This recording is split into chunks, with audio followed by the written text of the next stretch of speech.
Hello and welcome to the NBA Outlet presented by OTGBasketball.com. I'm your host, Nick Fay. With me, as always, Kory Waldron. What's up, Kory? Nothing much. No Christmas hangover for me. Enjoyed the holidays with my friends and my family. How about you, Nick? Great holiday. As always, I'm very blessed. A lot of great family, a lot of great gifts. Really appreciate everything I got, including my Karis LeVert jersey. But as always, you can check out OTG at OTG Basketball. You can check out all the pods there as well. You can check out the outlet on iTunes, Blog Talk Radio, OTGBasketball.com, Google Play, Dash Radio, and YouTube. But let's get right into it with the Warriors. You know, a big loss to the Lakers yesterday. There's been a lot of talk about the state of the Warriors right now. Now, this is the first time in 5 seasons that they've had their 12th loss in December. You know, the first season of the Warriors dynasty, March 2nd, they had their 12th loss. The second season, never lost 12 games. Third season, March 8th. Fourth season, February 3rd. Is this concerning they already have their 12th loss at this point in the season, or it doesn't really matter just because they're not that motivated at this point? No, it's concerning. I think even to cut into those numbers a little bit deeper, they're 8-8 on the road, and they're 15-4 at home. And you see that 15-4, and you think, all right, 4 losses. All 4 of those losses, Nick, have been by 20 or more points. So when they lose at home, they're losing big, and obviously on the road, they're not as effective on winning on the road. It's definitely time to be a little bit worried. This was a fully healthy team last night against the Lakers, who, lost LeBron James with 7 minutes to go in the third quarter, and they got housed by Rajon Rondo, Zubac. Josh Hart played pretty well down the stretch. It's time to be worried if you're the Warriors, not because of the fact that they have 12 losses at this point, just because they're healthy and they just look a mess. Yeah, I think the one concern is you saw in that third quarter, there was a point where they flipped the switch and it looked like, all right, the Warriors about to go on their run. LeBron's out of the game. But instead, the Lakers were able to bounce back, get that win.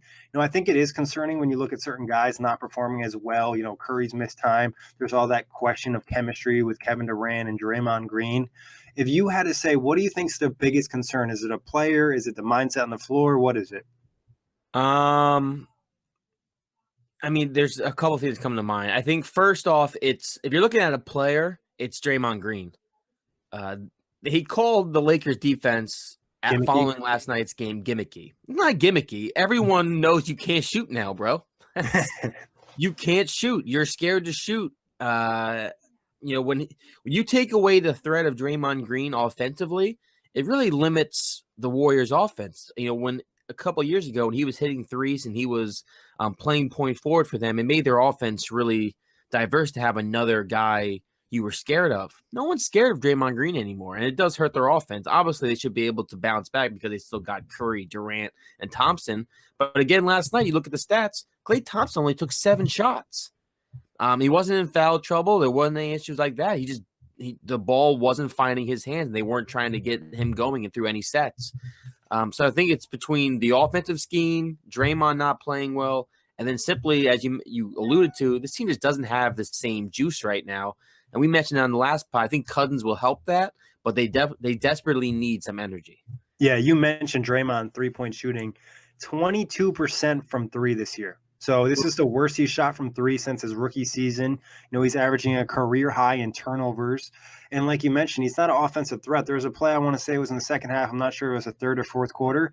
He had the ball at the top of the key, wide open for a 3. He hesitated, ended up pulling up for like a teardrop that barely hit the front of the rim. So it was ugly. Yeah, it was ugly, and a lot of people tweeted out he's washed after that. I think Draymond still has game, and he just needs to kind of find his rhythm, but something isn't right, and they need to get him going because, like you mentioned, he's been a crucial piece of that team because of the versatility he provides offensively and defensively. Now, alluding to Klay, you mentioned that he wasn't getting enough shots last night. Do you think that's on Klay? Do you think it's on the Warriors or a combination of both?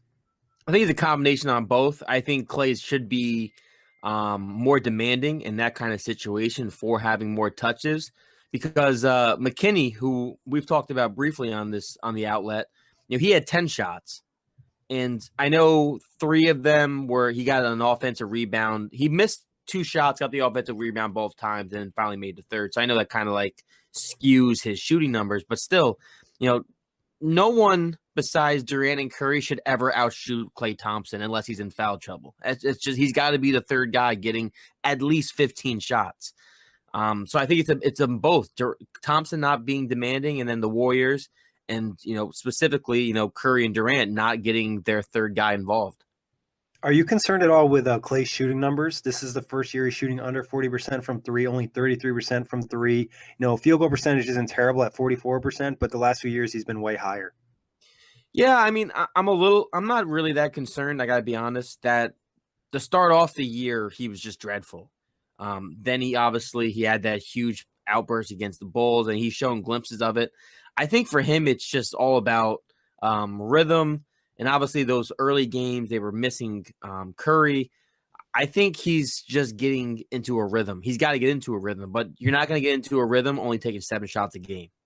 Yeah, very true. Do you think the rhythm is going to come from his teammates getting him involved, or do you think it's kind of him just like, all right, guys, like you need to get me more involved to the offense. He needs to be a little bit more vocal because he's known as being a quiet guy, or do you think it's something where his team needs to kind of react and be like, all right, we need to get him involved? It kind of is similar to the question I just asked, but it's more so, forecasting what's going to happen. I mean, I think this points to Steve Kerr. This is the situation where the guy manning the ship has to grab on to the reins and steer this stuff back on track. And it's got to be running sets to get Clay open, maybe some more screens, just keep the offense flowing. But I think it's on Kerr to try and figure out how to get Klay Thompson more involved and get him more touches.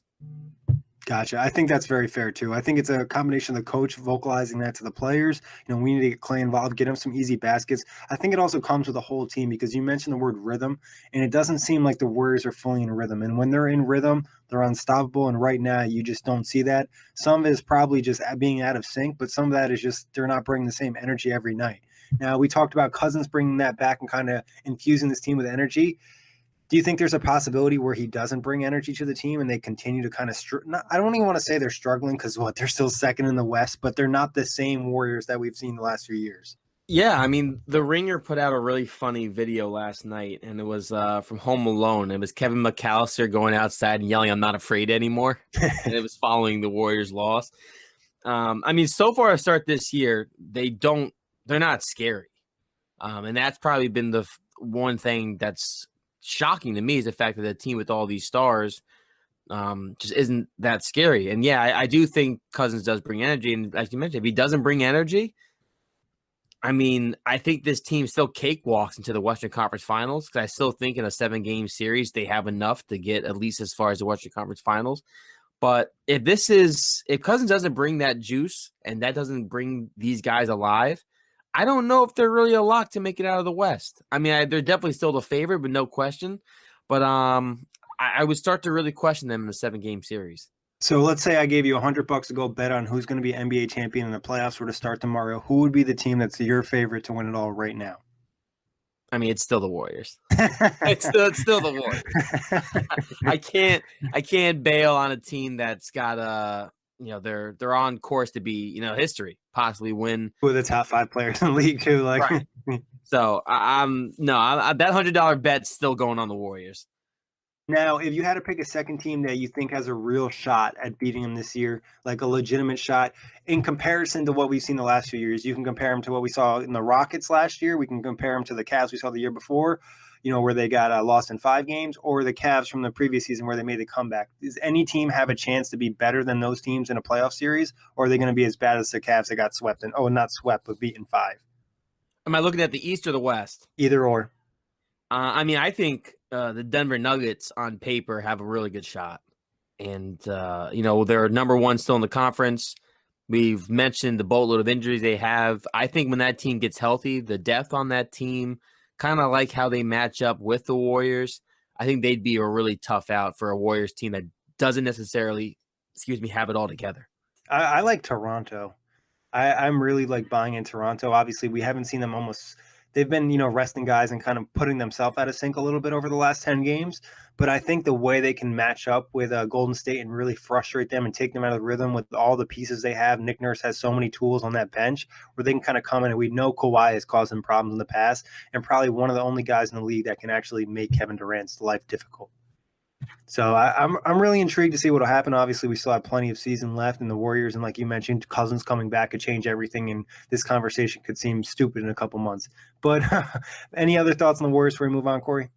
No, I want to say that out of the teams in the East, I'm right there with you on the Raptors. I think between what we've seen for Kawhi at this point, the leader that Kyle Lowry has become, the resurgence of Serge Ibaka, the role players on this team, Danny Green's been a fantastic addition. I really think in the East, the Raptors are probably the biggest threats I there. like Siakam too. I like the Oh, versatility. I can't believe I forgot Siakam. Yeah, Yeah, the way he can match up with so many guys on Golden State too, when he just has like an instant fast break, he's really been excellent. But we'll talk about Toronto on another show. Now, trade season is approaching. December 15th, I think it was, where you can start trading guys who signed deals in the offseason and whatnot or were traded. And obviously, the deadline is going to be early February. What are 5 teams that need to make a trade? We can go one for one. You give me one, I'll give you one for me. Okay. The first team I have is the Utah Jazz. Got them too. Yeah, watching them last night, they did defeat the Portland Trailblazers, who, as we mentioned, they had a prime case of Lillard showed up and nobody else.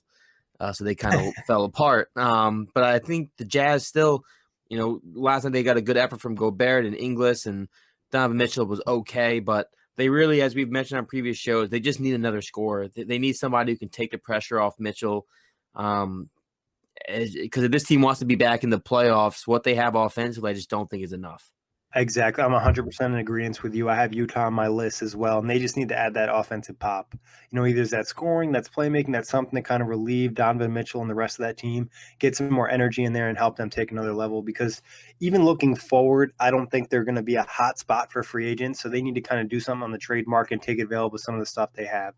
I also have Charlotte Hornets. I think they have to Me make a too. decision. That's why I say me too as well. Yeah, I had a feeling we were both going to be on this. I wouldn't be surprised if almost all of our teams are the same. Charlotte, though, I think they need to get better or they need to trade Kemba. You need to make a decision. Are you going to make this team better and, push for the playoffs and really have a competitive series this year? Or are you going to not really add pieces and just be the same team that's probably going to get swept in the first round? If that's the case, you trade Kemba, but you have to make a decision and you have to do something. You can't just sit on the team that you have. Pretty much you can copy and paste everything you just said for me as well. I'm right there with you. It's a team that's been stagnant for too long. You have a star in Kemba Walker who has the opportunity to possibly leave Charlotte at the end of next year. You either have to go all in to try and re-sign him and prove to him that Charlotte's where he wants to be, or move on and start bringing in some new assets to look towards the future. It's really that simple at this point in time. It really is. I don't think there's a team that needs to make a trade probably more than the Hornets because of where they're at. You don't want to be in this mediocre category for 5 years, which they pretty much have been. But who else you got, Corey? The next team I have on my list is another team in the East, the Detroit Pistons. They've been really struggling their last 10 games. They were just 2 for their last 10. Blake Griffin has been fantastic this year, but it feels like it's just Blake Griffin. There's just not a lot going on there. I think Dwayne Casey just misses the kind of depth he had in Toronto because there's just not a lot of depth here. Reggie Bullock, when he's on the floor, has been pretty good this year. Reggie Jackson, just a major disappointment for the amount of money he's making. Andre Drummond, I think, is a nice complementary piece, but this team desperately needs to kind of retool the entire roster. And I think you can do that and keep I think the team can be built around Griffin and Drummond, but I think there's a desperate need to shake up this entire roster. Because even bringing in guys like Glenn Robinson III hasn't really panned out, unfortunately, even though I know I was really high on him heading into the year. It just really hasn't worked out. He's shooting 38% and 29% splits. No longer can hit the corner three, which is what they were hoping he could probably bring to them. So for me, it's everybody on this roster alongside Griffin and Drummond. I would be open to pretty much fire selling. Yeah, I think that's pretty fair. And the only reason I didn't have them on my list is just because I don't know if they have necessarily a ton of assets to make the trades they need to have. They'd have to probably move some first-round picks or something because there isn't a ton of young guys that are going to bring in a lot of things, and they're so cap-strapped with Blake and Reggie Jackson. I think, this has been a trade that we've mentioned on here, it's been mentioned on Twitter a lot, is bringing in John Wall. If Washington does blow it up, you look at the possibility of bringing in John Wall. You're stuck with the big money for Blake. You'll be stuck with the big money for John Wall. If that doesn't work out, you move on when their contracts run out. But I also have New Orleans Pelicans on my list. I think they need to boost themselves up, similar to the Kemba Walker situation in Charlotte.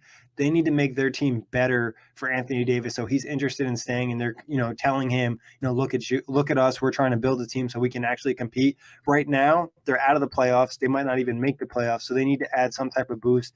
And it's mostly in the depth category because their starting five isn't bad. It's more so when somebody gets hurt, they have no one to back them up. Yeah. I did have the Pelicans on my list, but I did give them a look. I mean, this is a team that is in a similar predicament as the Hornets, in which, there's a lot of rumors around Anthony Davis. He's in a small market. They had a decent run last year in the playoffs. And I think to at least try and keep a star like Davis, or at least to keep him as happy as he's reportedly happy in New Orleans, you got to win in advance in the playoffs and get farther and farther. And for them, depth has been an issue. Elfrid Payton missing some time. Davis has missed some time too this year. It's, aside from Drew Holiday and Mirotic and Julius Randle and Davis, this team is really, really thin. Yeah, it's definitely a concern, and they need to try to add something. I think the last 2 seasons they've traded their first-round pick, so you expect them to be kind of busy. And you mentioned all the rumors with Anthony Davis. Our Cam T just wrote a great article at Dark Horse Candidates, because there's a chance New Orleans doesn't want to kind of mess with LA or Boston. They want to look to one of the other, lesser-known teams maybe, so something to keep an eye on. I also have the Houston Rockets on my list. I think, they're at a point where they have Chris Paul, they have all this money to him, James Harden being the player he is. There's no point in just going to the playoffs and not being able to compete at the same level that you did last year. So there's no reason not to add more talent and try to compete again this year, especially with the Warriors, like we talked about, not looking amazing. I mean, when the Rockets signed Chris Paul this offseason, they pretty much also made a statement that they are trying to win a title now. Yeah, exactly. So if you're going to try and win a title now, as you just mentioned, you got to get this roster better. You got to continue to improve. Yesterday's win over the Thunder, it just goes to show you what you can do when you have James Harden on the floor. But the fact of the matter is, as you mentioned, if you want to get back into the Western Conference Finals, if you want to challenge this Warriors team, which may be slipping, you just got to add more complementary pieces around James Harden. I think the Rockets will do that, whether it's through the buyout market. Obviously, we know they've been rumored to be interested in some wings and, KCP and Kent Bazemore. I would be shocked if Houston did not make a move. And I think the thing with Houston, you kind of referencing, Kory, is they don't necessarily need to add all-stars. They just need to add really good complementary players that can, benefit from playing with James Harden and Chris Paul when Paul's healthy. Precisely. Now, who else you got, Kory? All right, so I got 2 teams left. The next team is completely based off last night's win. I even tweeted about it, and that's the Los Angeles Lakers. And I say that, and now let me, before I sound crazy, LeBron James has this 4-year deal, and we're in year 1. Yes, he just got hurt. And him getting hurt to me is also kind of like a warning sign, because even though he's probably going to miss a handful of games, maybe even less knowing LeBron, there is still a very small window in which LeBron can possibly still be this great. I know we were enjoying it. He's in the middle of still being great, but eventually he's got to regress. He's got to come back to earth. That's just what history has shown us. And I think if you're the Lakers, especially after a win like last night, you got to think that maybe this team isn't as far away as you thought they were. So, and I'm not saying go out and trade for anybody. You still got to make the right moves that correspond with your timeline and fit around LeBron James. But for example, a guy like Bradley Beal, another Wizard that we've mentioned before on this podcast, if he was to become available, I go more in, pushing more chips in on making that kind of move, because I think this Lakers team proved last night that they can compete with the Warriors. I mean, obviously Cousins isn't there, but I think the Lakers have, as long as they have LeBron, they have a real chance of winning. It's whether or not they get the right pieces around them. Yeah, it's definitely something to consider. I think the Lakers are in an interesting scenario, like you kind of talked about, being LeBron is the main concern. Obviously, his injury revealed today that it wasn't anything too serious, and he should be back hopefully in a couple games. But it's like, do you kind of wait and see what you have with this young talent, or do you just go all in and get a guy? I think if I'm the Lakers, I'd probably look at moving Brandon Ingram, because it just doesn't seem to be working out with LeBron. He's probably not playing his best basketball, and he'd be better off elsewhere, and they'd be better off with someone who's more of a complementary piece.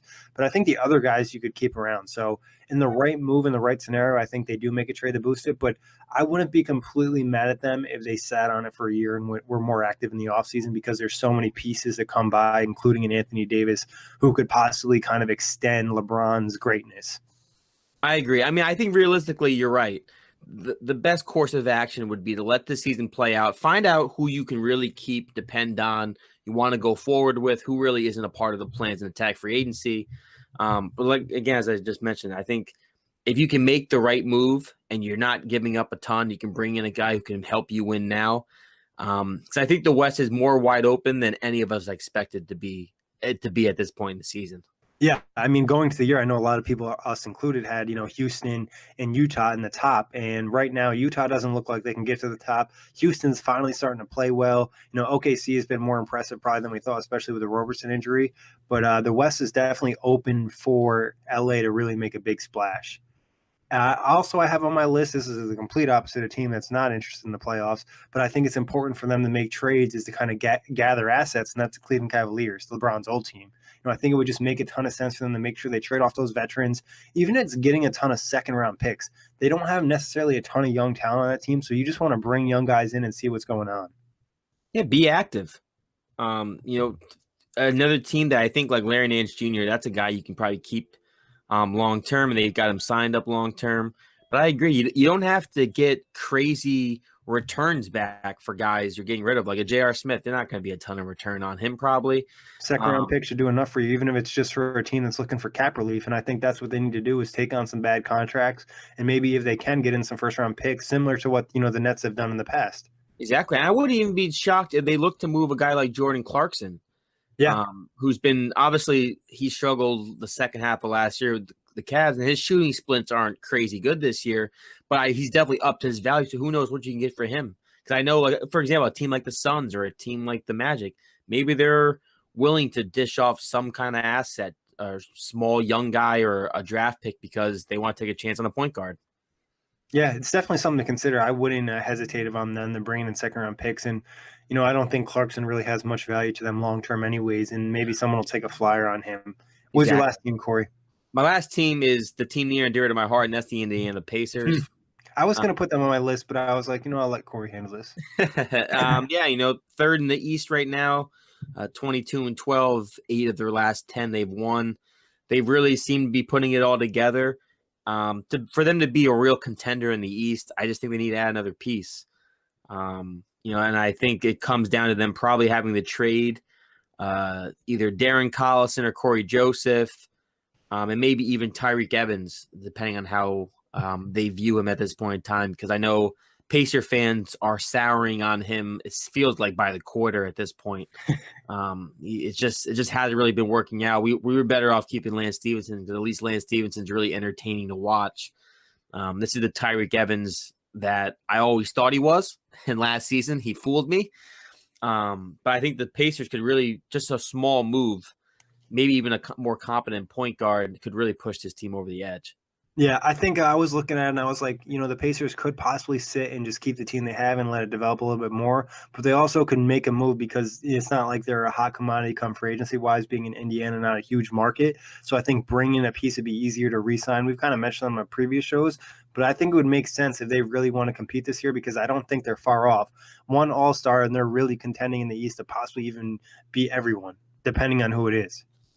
Yeah, and I mean, I think the biggest part of that too, which might push the Pacers into that, bringing more talent, is the fact that for the first time in their time together, Miles Turner and Victor Oladipo look like a number one and a number two option on a team. And the Pacers haven't had that. This is what we were hoping for going into the year. We didn't see it in the first half of the year. Victor Oladipo getting hurt, as I mentioned before, actually became the best thing to happen to the Pacers, because Miles Turner has never been more confident in himself. And I think seeing that, Kevin Pritchard knows that he can possibly just bring in a little bit more talent, and those two guys maybe even to pop off further. Yeah, and I think defensively, Miles Turner's been extremely impressive in the Pacers as a unit, and I think a lot of that goes to him with his mobility and pick and roll and being able to defend and being so active. But moving on from there, talking about some bad teams, we're going to talk about the best of the worst, and that's the bottom 4 teams in the East. So that would be the Bulls, the Knicks, the Hawks, and the Cavs. So I'm going to give you a couple questions in reference to these teams, and you're going to tell me, who's the best of the worst, okay? Okay. So best young core of these 4. So the Bulls, the Knicks, the Cavs, and the Hawks. Oh, wow. I'm going to say the best young core is Porzingis considered a young piece still? We will, if we're including Porzingis, we'll include Porzingis for the young core because he will be back next year.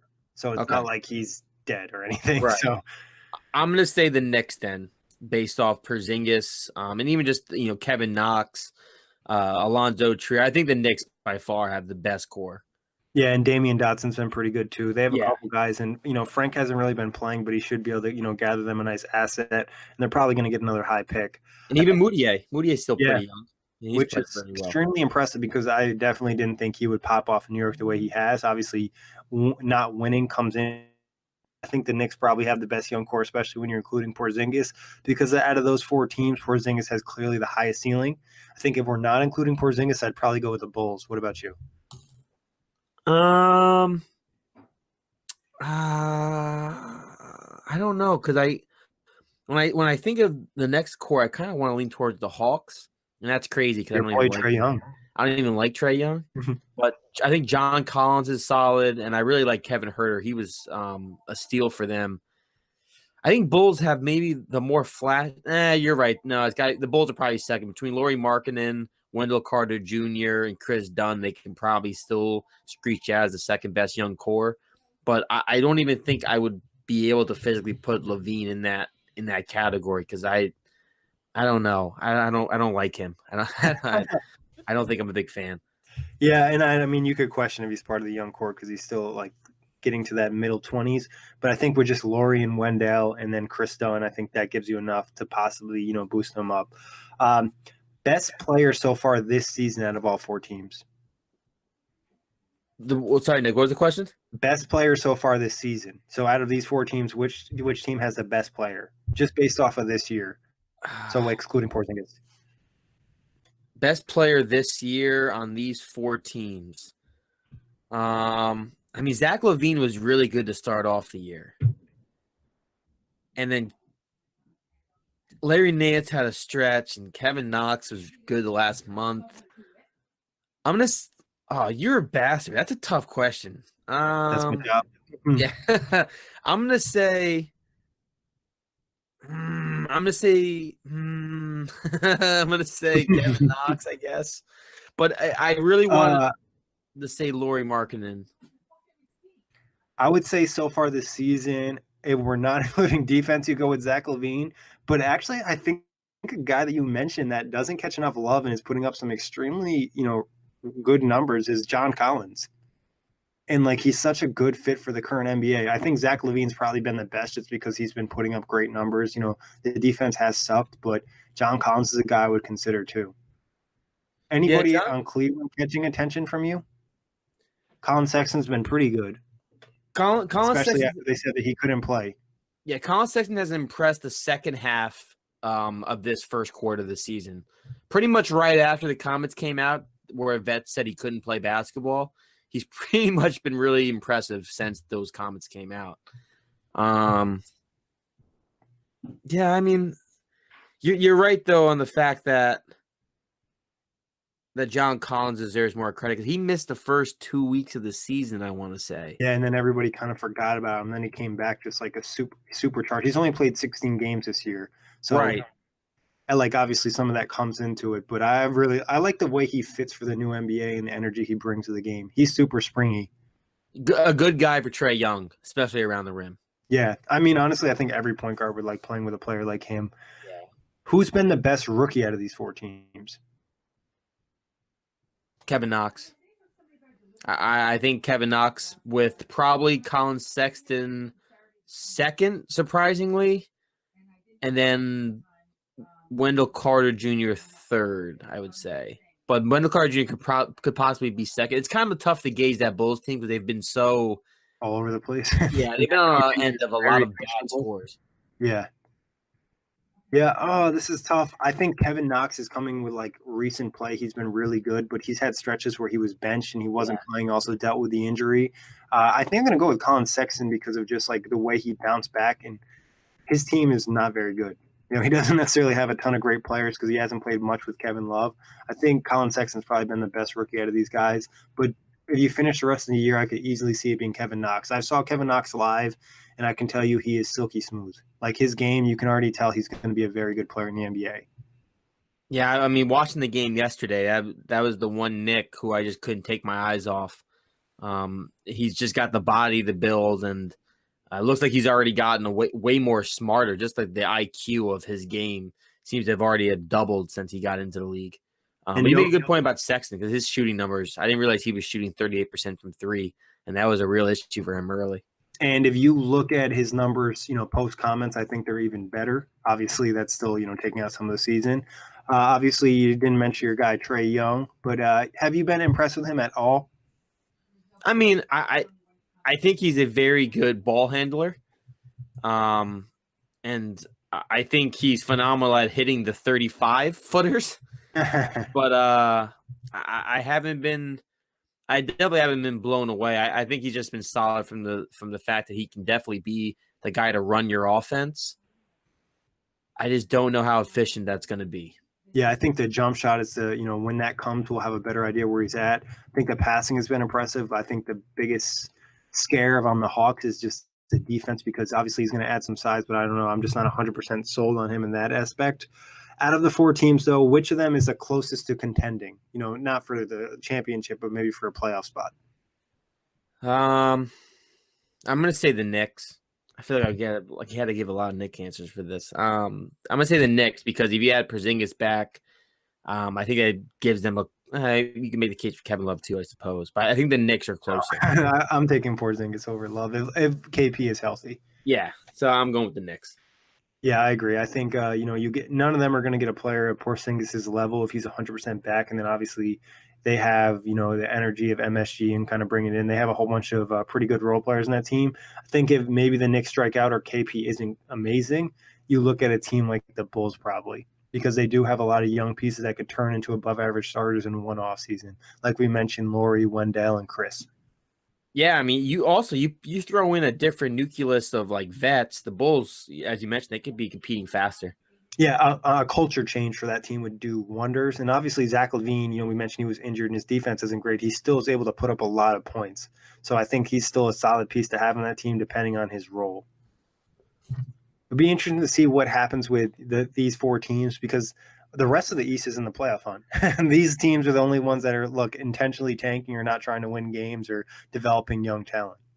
The two teams I think that are most likely to join them would probably be the Miami Heat. Dragic went down. I know they've been playing better as of late, but I still feel like that's a team that could go full tank mode because they got a lot of tradable assets at this point in time. And another team, I think it would be the Orlando Magic, another team that we've mentioned with a lot of assets they could trade off. So I think the Florida State could be joining the Tankapalooza. Yeah, it's a real possibility. I think, Washington doesn't seem to be interested in doing that, making the trade for Ariza, but if things keep going bad, there'd be a possibility that they could go to tank mode if they trade off all their pieces. Any other thoughts on those the best of the worst? Who is where this just bringing in the only other bad team in the West? The Phoenix Suns. Where do you think the Suns fit in with these four teams? In terms of right now or in terms of moving forward? Right now, like are they the worst team in the NBA or? Oh, this is tough. I think currently playing wise over the last 10 games, the Knicks have the worst record. And they seem like very committed and they're on a 5-game losing streak. I think Phoenix has got a little bit more energy. They're on a 2-game losing streak, but they had, I think, a 3-game winning streak before that. Atlanta, I don't know if I'd say Phoenix is the worst. I'd probably go between I think Phoenix is going to kind of bounce back. I think they have Devin Booker, DeAndre Ayton starting to kind of find his way. They have a lot of young pieces, and they look like they're starting to play with some energy. I think they're probably not the worst. I think it's one of the teams in the East, most likely. Yeah, who's the worst for you? I think I would still put the Suns there, but I actually might put the Suns over because what did I have? I had the Knicks. Cavs. The Cavs are pretty bad, and they're probably going to get worse making a trade. I would say the Suns, I think, are probably better than the Bulls right now and the Knicks. I don't know. It's tough. It goes week by week with the bad teams. To be honest. Because the they play really good, and then one week they're just terrible. The Suns have played better, oddly enough, since the trade. It's very interesting. And it's funny because Trevor Ariza is known as like the locker room energy guy. But that's enough for bad teams. Going to end it with a quick pace game. So what we're doing here is max, trade, and cut. So I'm going to give Kory 3 players. I'm sure you guys have seen this on Twitter, and girls seen this on Twitter. And then he has to decide who he wants to max out, who he wants to trade, and who he wants to cut. Here we go. We're going to start with some major heat. First one, Steph Curry, Anthony Davis, Giannis Antetokounmpo. Well, that's just bullshit. Oh my god! Now we're looking at this from the view of your franchise moving forward too. So it's not just like, all right, this season. It's about long term as well. All right, well that's easy. I'm maxing out Antetokounmpo. What is it? It's max out, cut, and what? Trade. Oh yeah, okay. I'm maxing out Antetokounmpo. I'm trading Anthony Davis, and I'm cutting Steph Curry. That doesn't even sound right, but that's what I'm doing.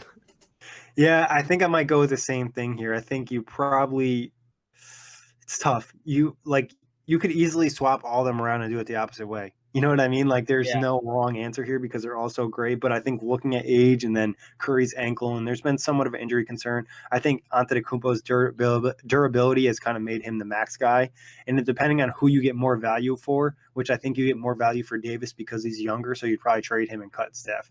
That was exactly my thinking. Was based on age and the fact of durability and who could flip the most. All right, next 3. Doesn't get much easier though. Dame Lillard, Paul George, and Kyrie Irving. Oh man! All right, I'm cutting Lillard from this group. I can already solidify that. Man, the way Paul George has been playing, that makes it even tougher. I think normally Kyrie's knee injury makes it a little bit more scary too. Yeah. I'm going to say max out Paul. I'm basing this simply too off how they're playing now. So I'd max out Paul George. I'd trade Kyrie, and I'd cut Lillard. Extremely tough. I want to say Kyrie's a couple years younger than Paul George. 2 years. 2 years.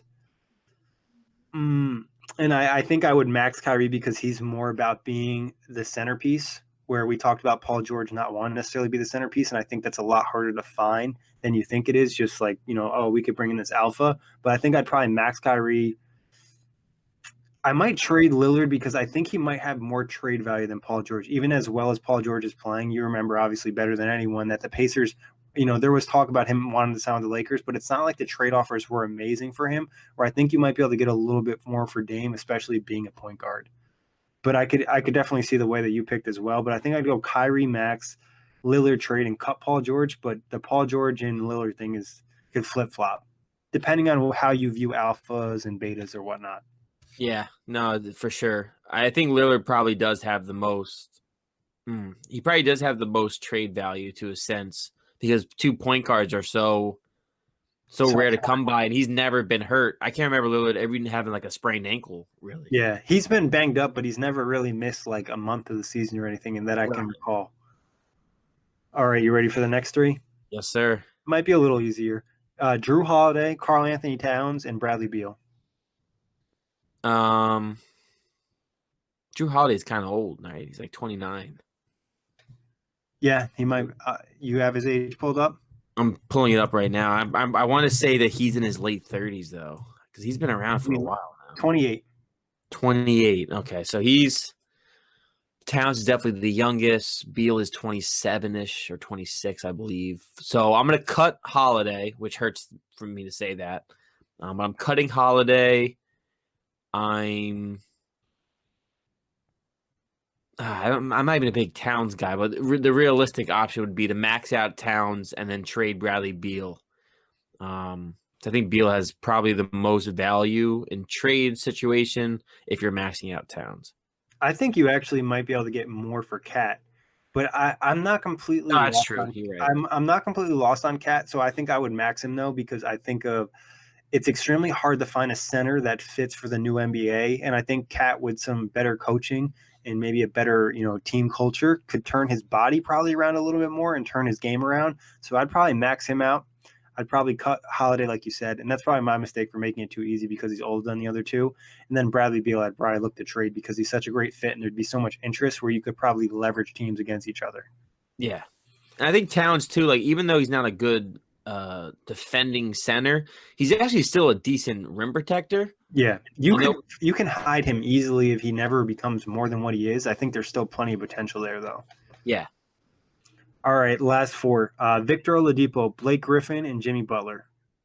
So all different ages here. I already know who you're going to max. I don't even know why I added him. I'm gonna max like Victor Oladipo. I think that's big surprise over here. I think I'm gonna trade Jimmy Butler and I'm gonna cut Blake Griffin. I know Blake Griffin's been tremendous and everything, but I'm more concerned with his list of injuries than I am Jimmy Butler's. Yeah, I think that's fair, and I think you're probably somewhat taking contract into consideration here, and I don't think you can trade Blake. Yeah. Yeah, so I didn't think about that, but that's a good point too. Oladipo getting the max, Jimmy Butler in the trade, you're not going to get a ton of value. You're not going to get a ton of value for Blake either, and I don't think you really want to max Blake or Jimmy Butler. So I gave you a kind of a layup for the last one. Yeah, that was pretty easy. You got any you want to throw at me to finish this off? Yeah, let me see. Give me a second to think of one real quick. Okay. John Wall. Kyle Lowry. And Kemba Walker. I 33-point guards. Okay, so Kemba, Lowry, and Wall. Yeah. I feel like that's kind of tough. Yeah, I think I would probably John Wall's like injuries are kind of scary and his game doesn't necessarily fit. I think Lowry's age kind of pushes me to want to max Kemba. And I think if we're taking contract into consideration, then I think you probably trade Lowry because he's tradable. His contract isn't amazing, but it's a lot better than John Wall, and you can get out from under it, and you probably cut John Wall. Yeah. All right, I got one more for you. This is a good one. Jason Tatum, De'Aaron Fox, and Donovan Mitchell. So De'Aaron Fox, Donovan Mitchell, and Jason Tatum. Yeah, that's a good one to end it on. That's a good one. I'm probably going to use some of my recent bias here, and I think you might look to cut Donovan Mitchell. Is that weird to say? It's how I felt when I said Curry. Yeah, I think De'Aaron Fox, it's like tough because he's only done it for like the quarter of the season, and last year he didn't look amazing. I think I'd max out Jason Tatum because I feel the most confident in knowing what his game is. Like I feel like I know what Jason Tatum is, and I feel like I'll trade De'Aaron Fox and then cut Donovan Mitchell, which just doesn't seem right. But I actually thought of a really hard one for you while you were coming up with them. Okay. Luka, Ben Simmons, Joel Embiid. Oh, boy. I'm cutting Ben Simmons easily. It's not even a question. And then I'm maxing out Luka. Ooh. Because you can build around Luka, and then I'm trading Embiid because the amount of assets you can get for Embiid is ridiculous. And Embiid still does have that lingering foot injury in my mind. And he's still 7 foot, so who knows? You know, when your body breaks down at that size, you're just done. So I think I would go in that order because I think Luka's just phenomenal, and I think Embiid would probably be the one I'd be risky to get rid of, but the asset return, then Ben Simmons, you can't shoot. Yeah, I agree. I think I'd probably go with that route as well. I think the Embiid and Luka thing you could easily swap depending on how you view centers. And if you think that, if Embiid is kind of exposed sometimes in the playoffs or by Boston, which he has been. So obviously there's still plenty of room for improvement for all these guys, but it's going to be something to kind of keep an eye on moving forward. Any other ones, Kory, before we get out of here? No, that's it. That was a fun game, though. That was a nice little switch up.